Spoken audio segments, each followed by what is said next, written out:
Hello students, this is assistance on the text for AG8, the Persian War Text.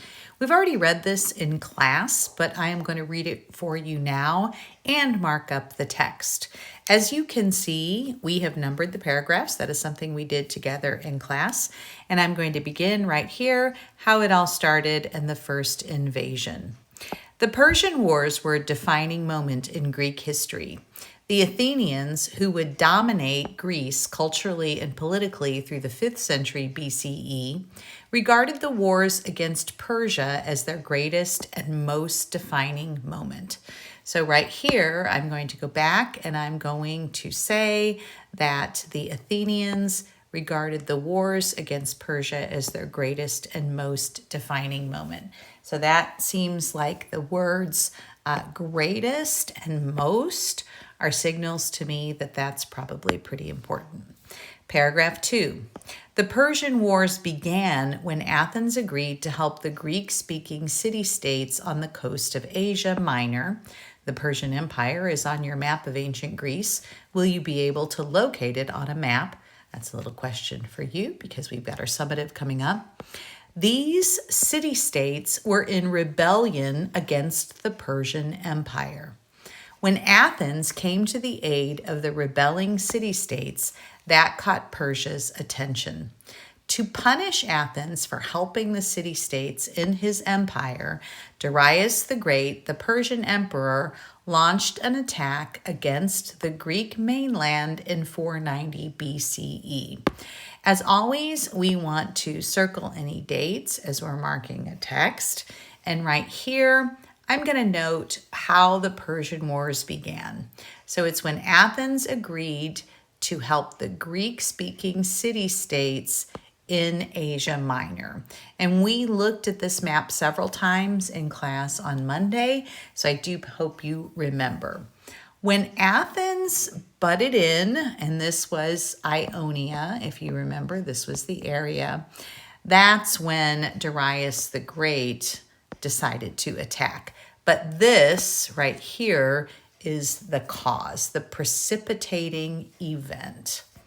Paragraph 3. The Athenian forces were under the control of Miltiades, a general who had previous military experience fighting the Persians. And I am going to mark that right there. So I'm going to underline command of Miltiades and the Athenian forces. So I know that who is in charge. On the plain of Marathon, so remember that Marathon is a place. We showed you that on the map on Monday. Miltiades urged the Athenians to attack without waiting for reinforcements. And in this case, this just means other soldiers, other Greek soldiers who would be there to help them. So Miltiades says, we're not waiting, we're attacking. Even though the Greek army was only a fraction of the size of the Persian army. So we know that the Persian army was way bigger than the Greek army.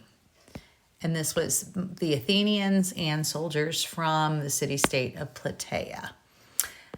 The victory at the Battle of Marathon, so I'm definitely going to write that down. That's a victory, is perhaps the single most important battle in Greek history.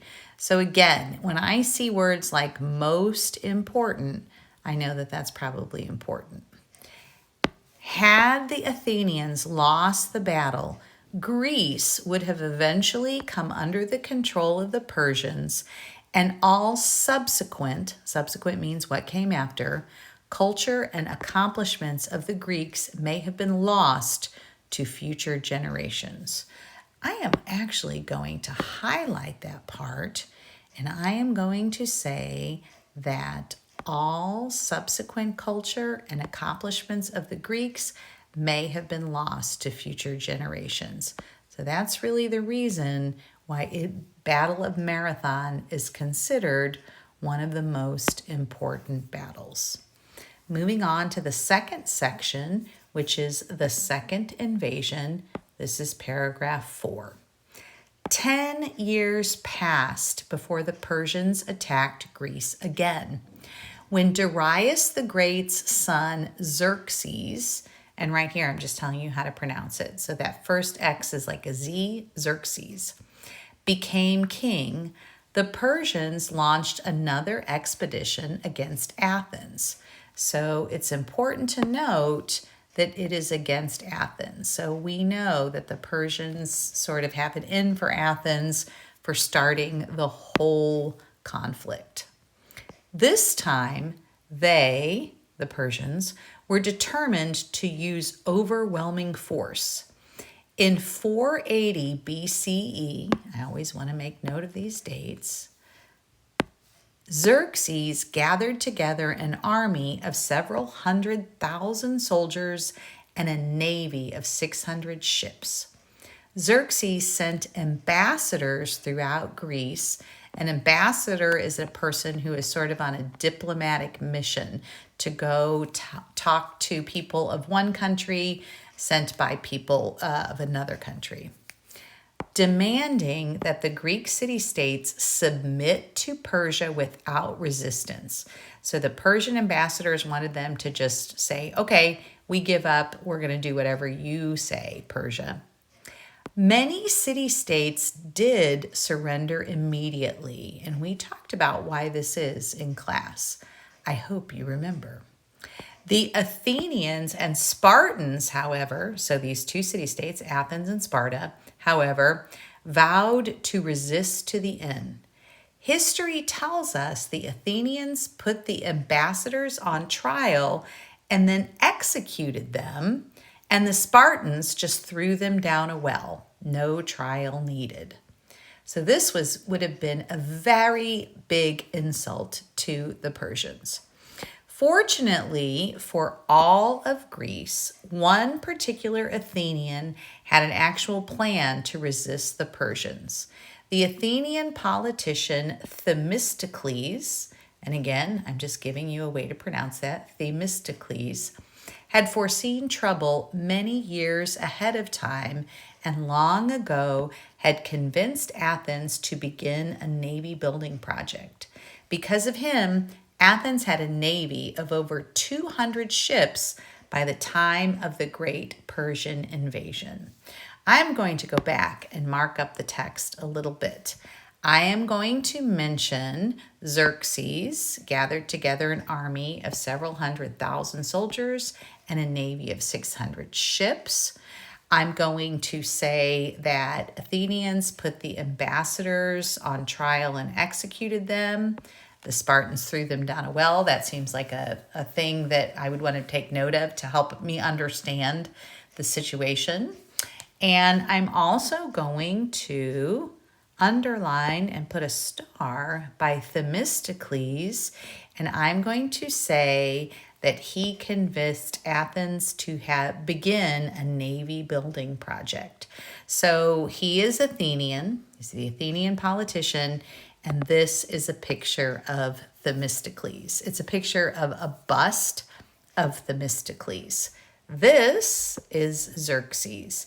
And again, this is an artist rendering. This would have been a Greek bust. Who knows if Themistocles really looked like that, but certainly you should check out the bust of Pericles on page 230. They seem to look quite a bit alike. Moving on, by the way, all of this area in here is where a space I left for you to take notes. Paragraph 5. They made a movie about this one. While Xerxes gathered his army, the 31 Greek city-states that had decided to resist the Persians. So remember in the previous paragraph, we said some of the city-states just gave up immediately. But right now, we're saying 31 decided to resist the Persians, were uniting under the leadership of Sparta. And we can understand why.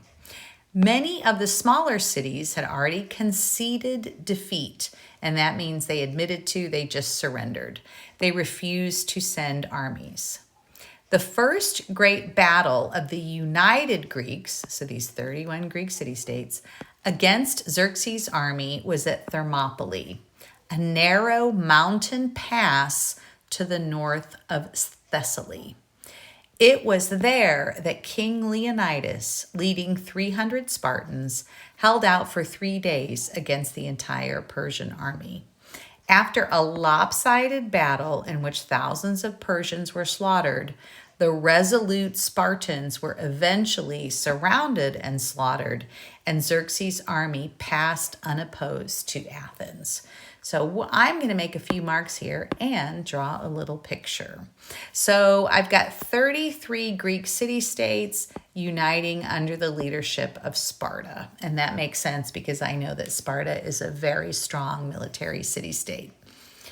This says the first great battle is the Battle of Thermopylae. And it's north of Thessaly. We're not gonna be concerned about that, but I'm just giving you that geographic reference. And I'm gonna underline King Leonidas. I'm gonna underline 300 Spartans, and I'm gonna say they held out for 3 days. But I'm also going to say that the Spartans were eventually surrounded and slaughtered. So this is a Greek loss. They lost this battle. And I want to make sure you understand what we mean by a mountain pass. So a mountain range, you've got big hills like this. And the pass are these like narrow areas through a valley that people would be able to go through. So instead of walking up a mountain and down a mountain, you would choose to go through this area. So that's what we mean by mountain pass. And the Spartans were not the only ones fighting. You're going to learn a little bit more about that in class, but I just want you to understand that that's a Greek loss. So those 300 Spartans fought to the death. There were other city-states who had soldiers there as well. We're now in paragraph 6, the end of the war. And as I told you in class, this is just the surface. There's so much information going on. So we want to be aware that this is just a little bit of what is happening. As soon as the Battle of Thermopylae was lost, so again, they lost that battle, the Greek Navy worked full-time to evacuate, which means to clear out. We're hearing this word a lot in the news when they're asking people to evacuate out of the path of the hurricanes that have been hitting Florida. So that's what evacuate means, to clear out. To evacuate Athens and its surrounding communities to nearby islands. Most Athenians were stationed on the island of Salamis. After much debate, it was decided to begin fighting the Persians at once.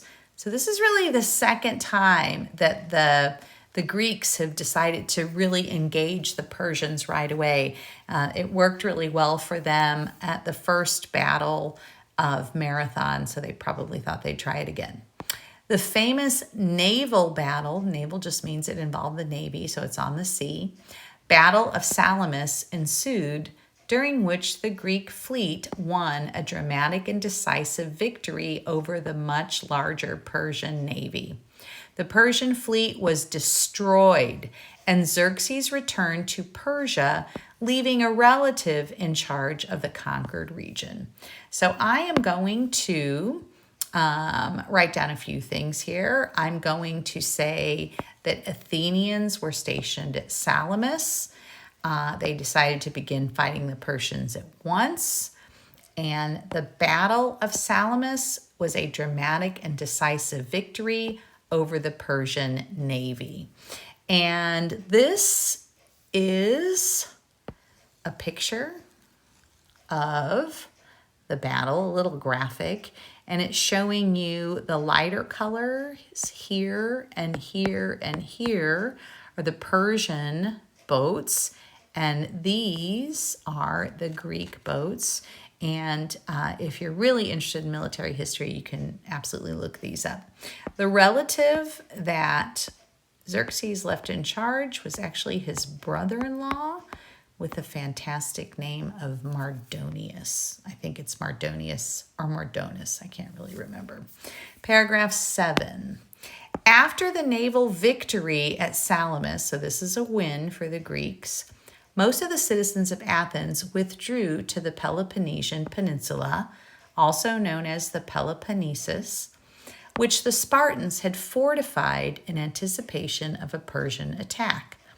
It was not until the following spring that Spartan leadership realized the Persians had no intention of meeting them at their fortified location, and that in order to drive the Persians from Greek soil, they would have to meet them in open battle. After considerable hesitation and delay, a terrific battle was fought at Plataea, a location about 40 miles away from Athens.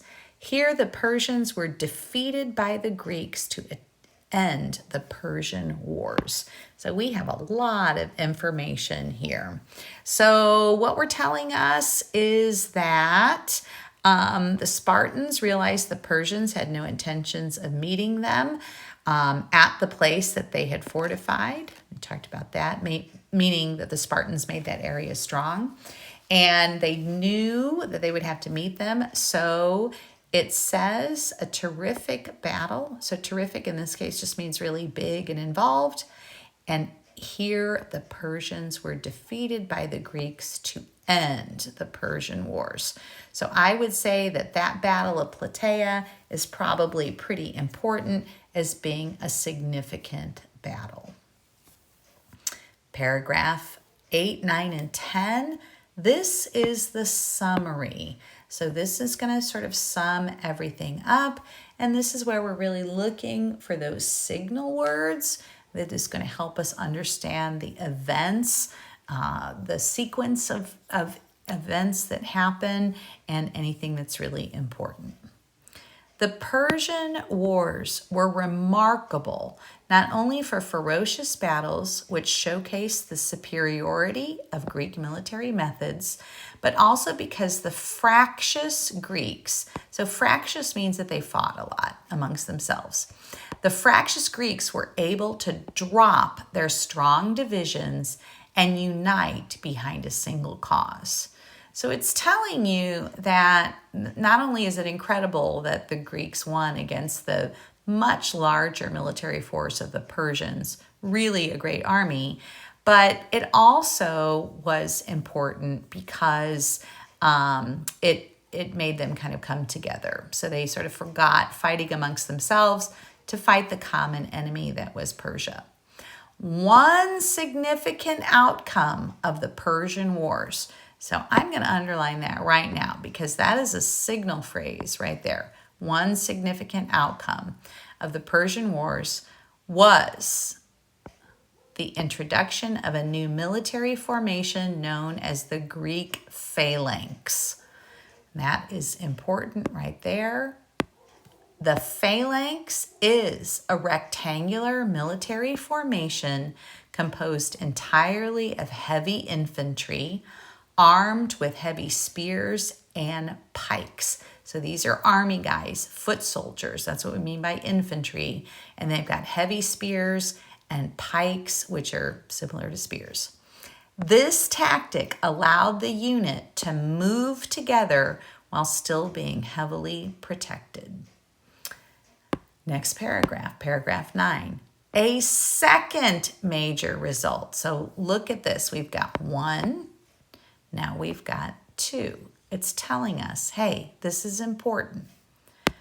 Of the Persian Wars was the creation of the Delian League. So I'm going to write that down, the creation of the Delian League. What's the Delian League? Well, this was an alliance of Greek city-states led by Athens to protect Greece from another Persian attack in the future. And I know that an alliance is a group of people working together for a common cause. League members, so people who were involved in the Delian League, donated funds to pay for a navy that was meant to protect all of Greece. Athens, however, was accused of abusing its power as head of the league and using the navy and the funds primarily for its own purposes. That sounds like it's probably going to be important coming down the road there. Paragraph 10, last one. And here's our signal word. Lastly, The defeat of the Persian Empire allowed Greek culture to continue to thrive and spread throughout the world. Had the Persians won at Plataea, that last battle, the history of the ancient Greeks would not be what it is today. Also, the history of Europe as a whole would be far different from what we know today. And this idea is very similar to what we learned, like I think it was in paragraph 2 maybe, or 1 at the very beginning, about the fact that we speak English, and had the Battle of Marathon been lost, then it's possible that we would all instead be speaking Persia. I hope this helps you on your education journey.